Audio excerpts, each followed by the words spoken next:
Envision decades of building a home, a legacy, a family. You think your tale is being told to the world as one of faith, love, and unity. You flash for the cameras. You open your heart in interviews. You attempt to keep everything in place. But what if behind the cameras, behind the painstakingly edited smiles, one sheet of paper was covertly redefining your life? A sheet of paper you never signed. A sheet of paper you were never even supposed to see. And by the time you can figure out what's going on, it's already too late. That's not the setup of a crime thriller.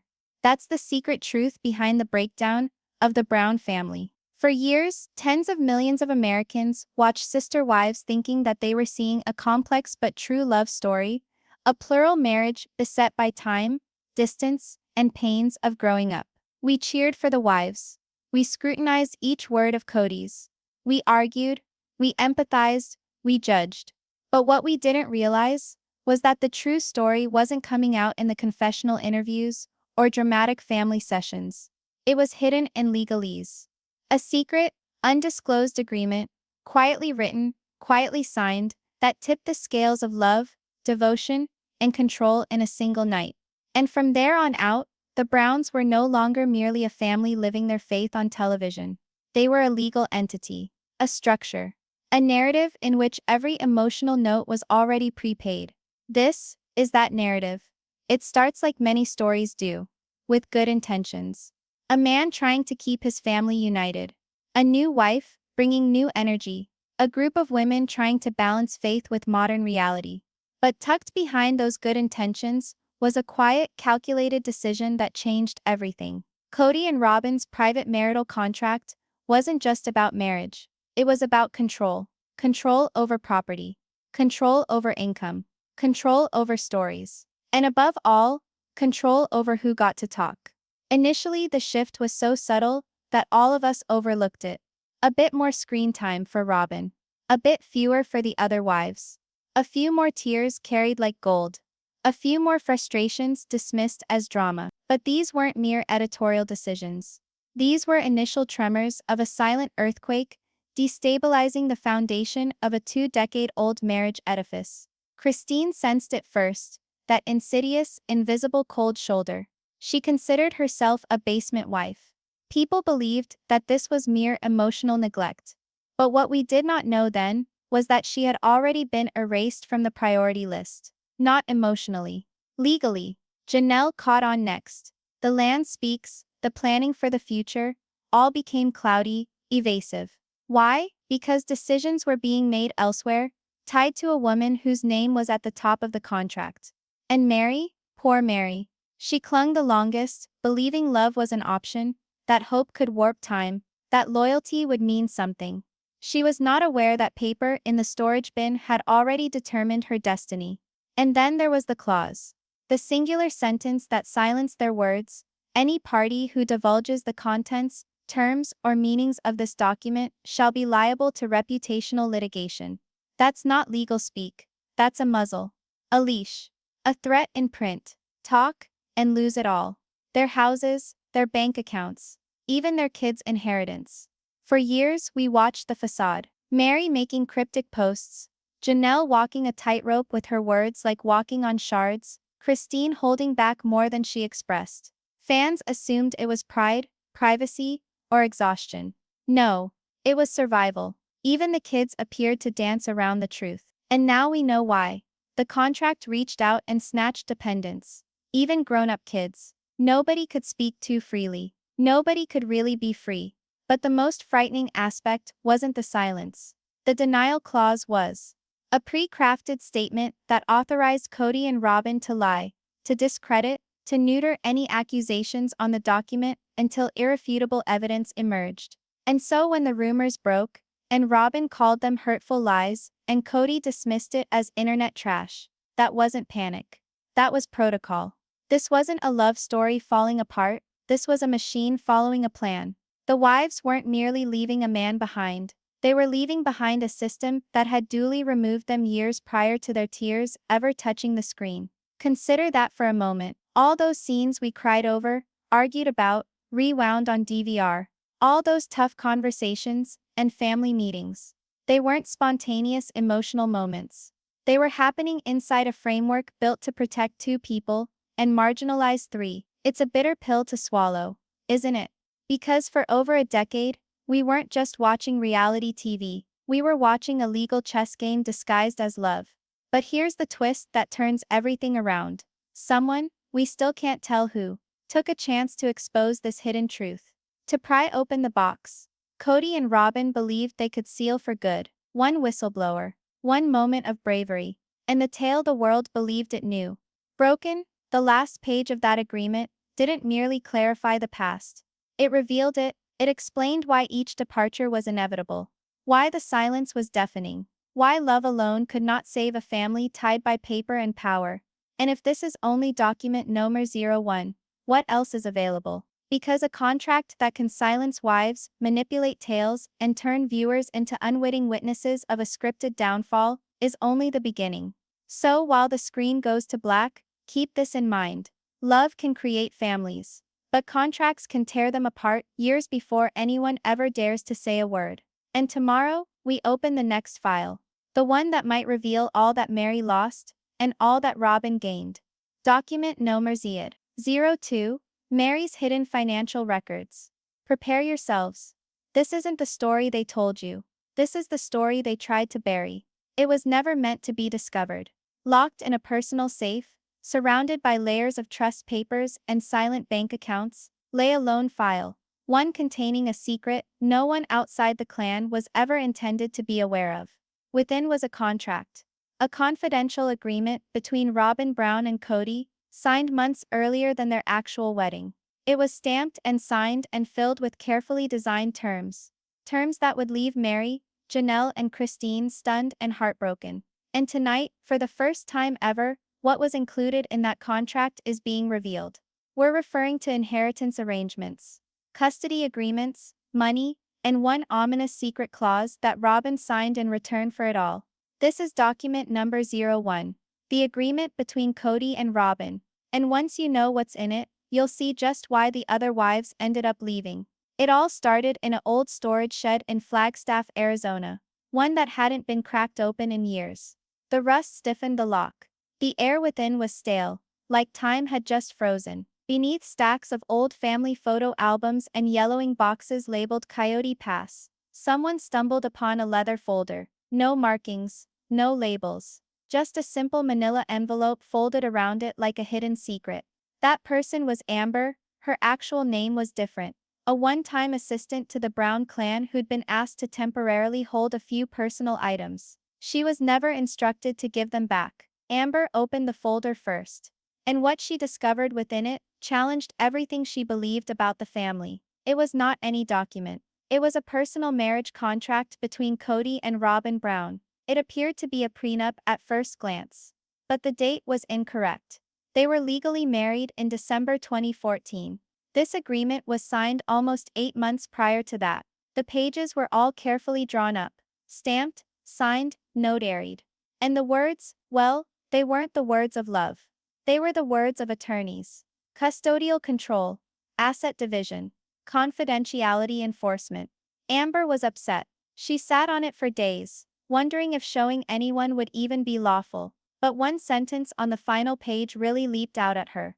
Any contract, though legally enforceable between the parties, will not be considered classified by any court of law unless directly contested. It was ambiguous, but to Amber it sounded like permission. So she made a call to an old producer who had worked on the initial seasons of Sister Wives. That producer, who agreed to speak anonymously, wasn't surprised. He said whispers of a secret Robyn agreement had been floating around for years.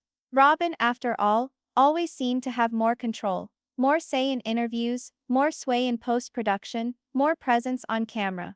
But no one had ever seen proof. Until now. Amber let the producer copy the pages, retaining the originals herself. Soon enough, the contract started to spread virally online in silence. Reddit threads, grainy YouTube clips, secret Facebook groups, rumors turned into a wildfire. At first, most people wrote it off as a hoax. But then someone zoomed in on the lower left of page 3. There it was, a true notary seal, from an actual notary public in Flagstaff in 2014. The contract was authentic. And that's when the whole thing changed. The preamble to the document stated, "This contract defines the legal, emotional, and economic commitments of Kody Brown to Robyn Sullivan in preparation for their eventual legal marriage, as well as redistribution of patriarchal duties in a plural family household." That word, redistribution of patriarchal duties, struck fans like a lightning bolt. Did Robyn receive something the others didn't? Or heaven forbid, had Kody altered the rules altogether, just for her? A whispered rumor became a full-blown scandal. Former cast members would not talk. Kody would not talk. Robyn would not talk. TLC, zipped. And as we all know, silence simply fueled the fire. This wasn't merely a prenup, this was a power dynamic shift. So did the other wives know?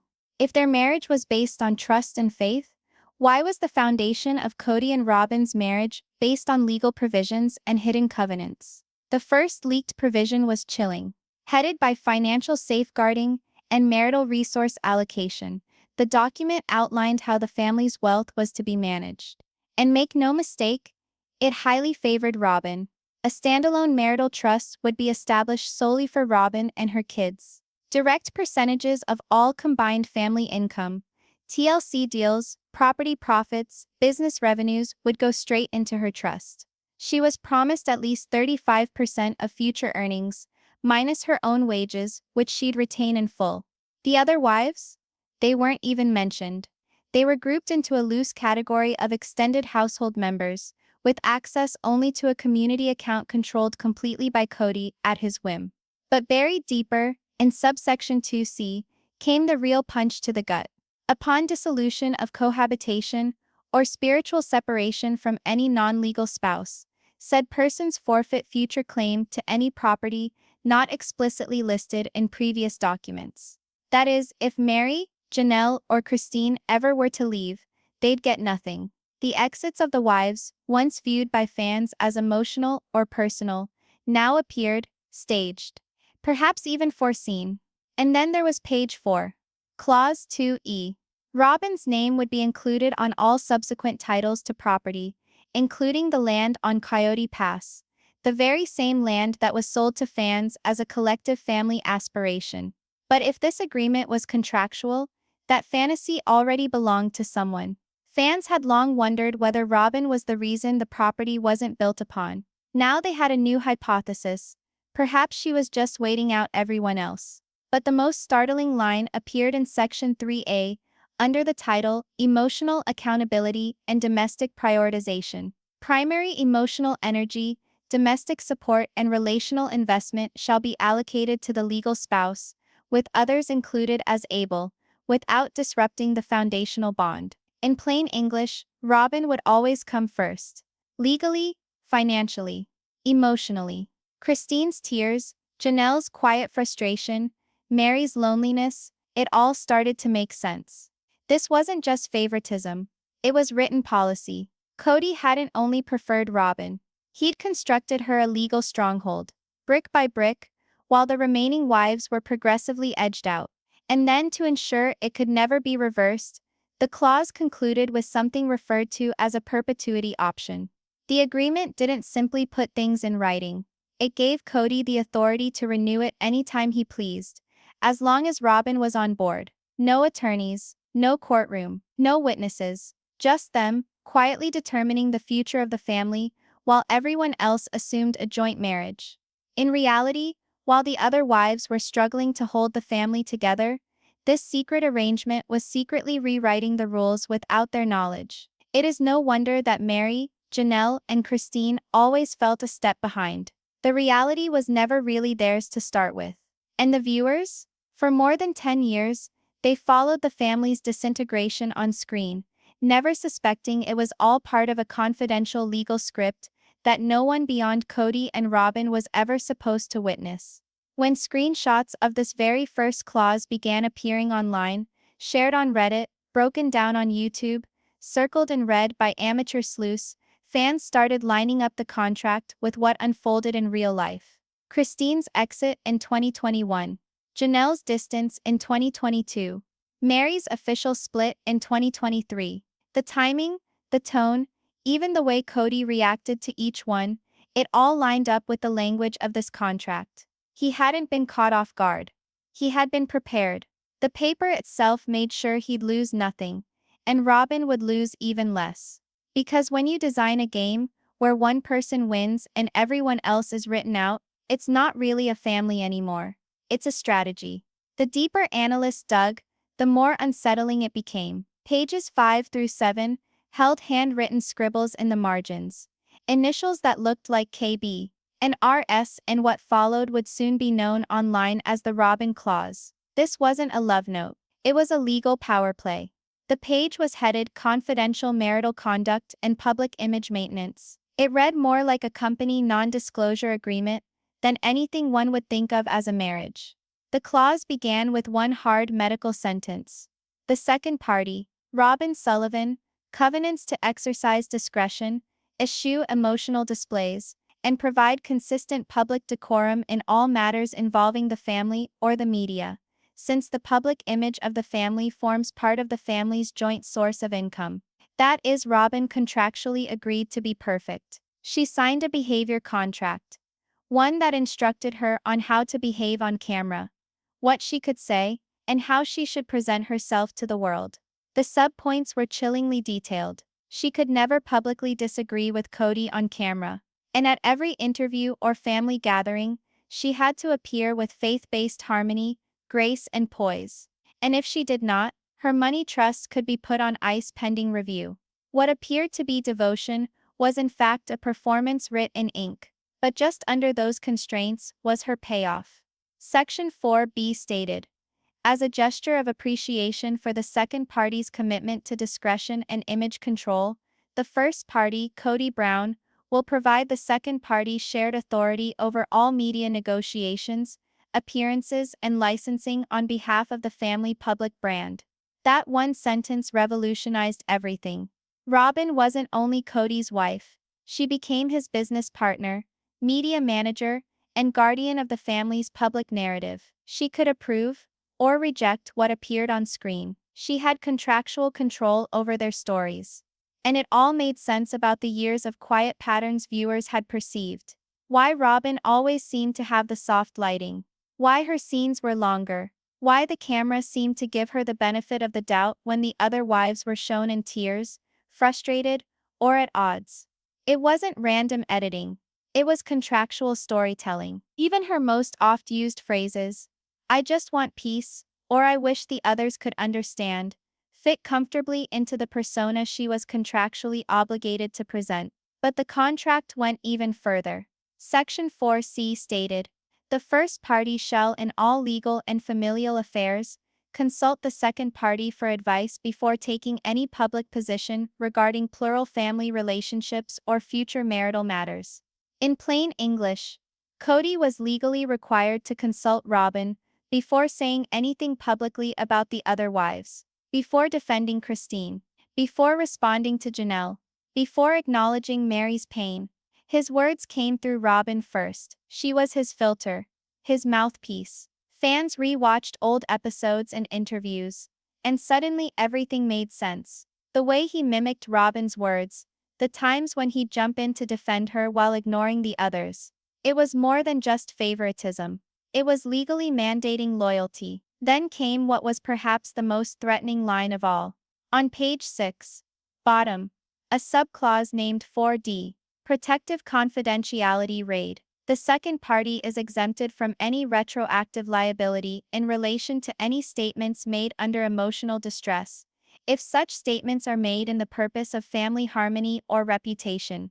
Translated, Robyn might lie or manipulate facts, and it wouldn't be legally against her, so long as she could claim she was protecting the family image. She had immunity built right in. Cyber fans referred to it as the ultimate gaslight clause. Her tearful, composed interviews weren't only heartfelt, they were strategic acting with legal cover. And just when everybody thought it couldn't get uglier, a handwritten addendum surfaced.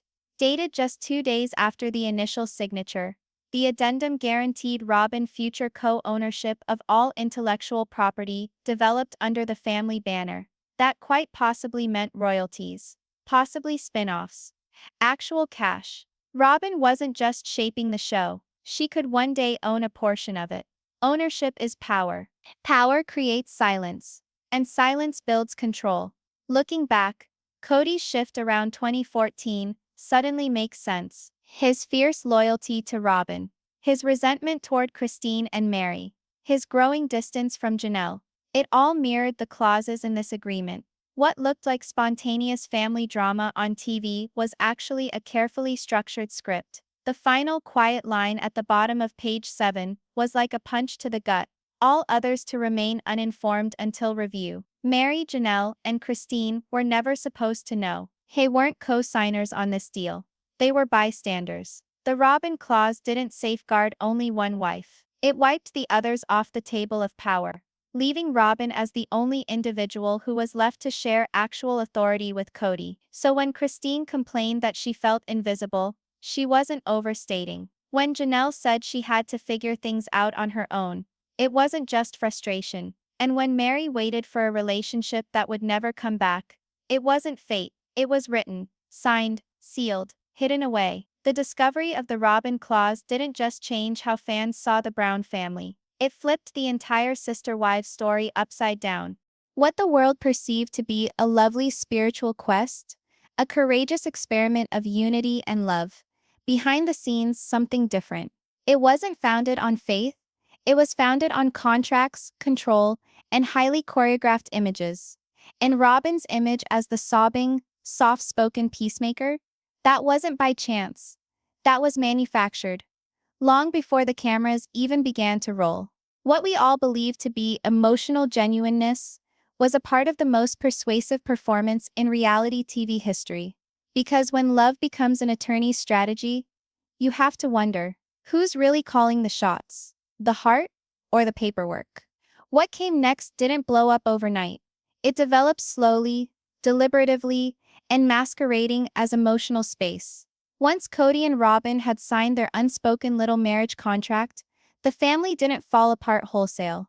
It fissured, silently, like an earthquake far beneath the surface. Subtle, nearly transparent at the beginning, but uncontainable. The favoritism started small. Once per center bor sales cam. A few extra camera angles on Robyn. A few extra interviews where her tears were given emotional significance. Meanwhile, Meri's grief was characterized as coldness. Christine's frustration was drama. And Janelle's independence, abruptly ungrateful. In retrospect, the warning signs had been there from the start. When Christine ever complained, "I feel like a basement wife," the audience empathized with her sorrow. But we didn't realize the larger context. That wasn't merely emotional neglect. It was the initial ripple of a legal agreement going into effect. The Robyn clause had already rewrote the family's emotional hierarchy. Kody, legally and financially now bound to Robyn, started distancing himself from his other wives. Not because his heart was changing, but because his obligations had been redefined. When Janelle questioned her place in the Coyote Pass plans of the family in 2015, she was unaware that the deal had already granted Robyn superior property rights. Janelle's worries were dismissed, and we now understand why. Kody couldn't respond without consulting Robyn first. Even his silence had been pre-negotiated. By 2017, Meri was a specter in her own narrative. She experimented with new things, sought emotional refuge outside the family, and made last-ditch attempts to reconnect with Kody. But nothing succeeded, not from lack of effort on her part, but because the contract had silently rendered her obsolete. No money at stake, no say in the creative direction, no input on how her own life was presented. And according to industry insiders, by 2018, Robyn had begun exerting editorial control, requesting specific revisions, invoking her co-management provisions in that very same contract. Christine's last few years in the family were the most telling. She started speaking openly about how invisible and unloved she felt. But what the audience didn't know was that she was battling an unseen system, one that had already removed her from consideration. In 2020, when she informed Kody that she wanted to go back to Utah, he refused, citing that it would shatter family cohesion. But the reality was more basic and brutal. The contract already had him tied to Arizona, where Robyn's children were in school, shielded by provisions regarding domestic stability. Christine wasn't being overlooked, she was being lawfully set aside. So when she finally left in 2021, it wasn't defiance. It was the next, unavoidable installment in a scheme that had begun 7 years before. Janelle, always the inscrutable tactician, meanwhile prepared her own departure as well. She tied down her money, acquired property in her name, and lived alone for a while. By 2022, the space between her and Kody was impossible to ignore. When she talked about his inability to be an actual partner, there was an edge of sharpening to her tone. She already understood that decisions regarding Coyote Pass had been finalized without her. She hadn't drifted away. She'd been cut out on paper. And then there was Meri. Faithful, loyal, heartbroken. She waited for years, holding fast to promises that no longer held legal force. By 2023, when Kody finally broke it to her, the reality was that the emotional divorce had already been written, years before, in black pen and stamped in silence. When you array the family's heartbreaks against the pages of that agreement, the symmetry is haunting. Every argument, every admission, every tear, none of it was accidental. It was the wreckage of a system that exchanged love for duty. Robyn wasn't just privileged. She was assured Kody's devotion. Kody wasn't just aloof. He was legally bound. And the other wives weren't just devastated. They were collateral damage in a quiet reorganization they never anticipated. Even TLC's silence now appears odd, doesn't it? If Robyn had a shared control of media, and Kody required her permission before issuing public comments, then what we all saw was never really reality. It was an edited, filtered, controlled narrative.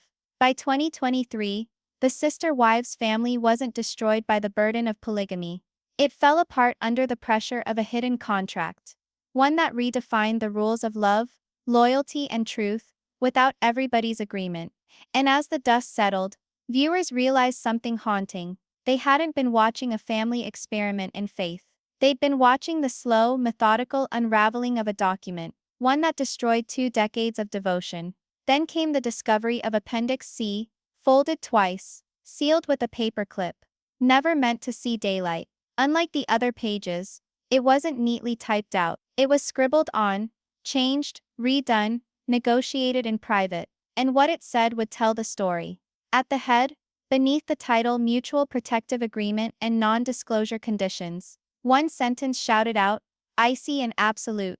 Any party to this agreement or related family member, including spiritual spouses or dependents, who divulges the contents, terms, or significance of this document, directly or indirectly, will be considered in breach of family trust and subject to reputational litigation as outlined in Schedule A. That one sentence gave the whole tale away. It was never ever about unity. It was about control, and keeping the truth from the world. It was not just a warning. It was a muzzle, written in legalese, but cutting like a knife. What dwelled on that page was not about family or faith. It was about power. One paragraph was transformed into a gag order that could silence any one of them who dares to say something. And then, it kept getting worse. Hidden a few lines beneath was the true danger: money. The sentence read, any breach of confidence may result in the loss of access to jointly held family assets, including but not limited to property, business income, future inheritance for dependents, and participation in public media projects. Translated, if you say anything, you lose everything. Meri, Janelle, and Christine weren't only emotionally trapped, they were financially cornered. Their houses, their safety, even their children's inheritance were in the balance. The message was chillingly clear: shut up, or lose it all. And it wasn't sloppy lawyering. Experts who've read the language report that it was deliberately vague. Terms such as reputational litigation could be anything from a lawsuit to an outright character assassination on national television. And that vagueness worked like magic. It frightened people into silence, without so much as one lawsuit ever being filed. Then came the handwritten portion, dated only a day after the principal contract had been signed. That's when it took an even darker turn. It stated, agreement shall remain undisclosed indefinitely unless jointly declassified. Any verbal, digital, or emotional disclosure which may be seen as hostile or interpretive of the terms of this agreement shall be presumed to have intent of breach. Let that sink in. Just suggesting the contract had existed could be considered betrayal. All those cryptic Instagram posts from Meri suddenly made sense. Janelle's measured words in interviews were not mere politeness. Christine's nervous confessions were not mere nerves. They were all shielding themselves. Even the children appeared to go out of their way to avoid details in public. Now we know why. The agreement stretched its provisions even to dependents, so adult children could also be penalized. And finally, at the bottom of the page was the most chilling line of all. It was underlined in red ink and marked final security provision. It stated, in the event of willful or inadvertent revelation of this agreement's existence, parties hereby agree to deny, discredit, and neutralize allegations thereof by coordinated public communication until proof of violation becomes irrefutable. That wasn't merely a clause. That was a playbook for denial. So when the paper finally came out, it's no wonder Robyn described the rumors as hurtful lies. Kody dismissed them as internet garbage. That wasn't them freaking out.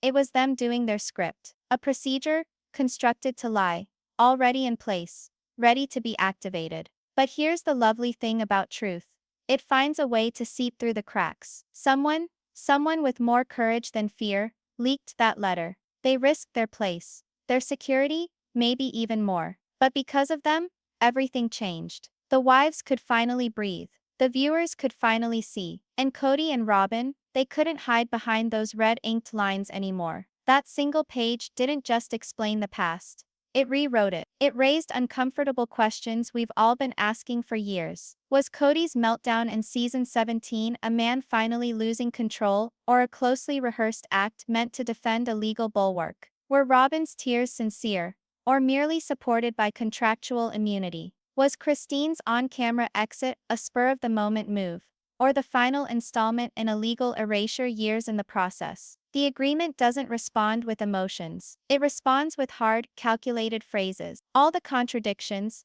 all the strategically engineered interviews, all the emotionally charged beats we saw on television weren't merely family drama. They were legal choreography. One document muffled voices. It made love into leverage. And here's the twist.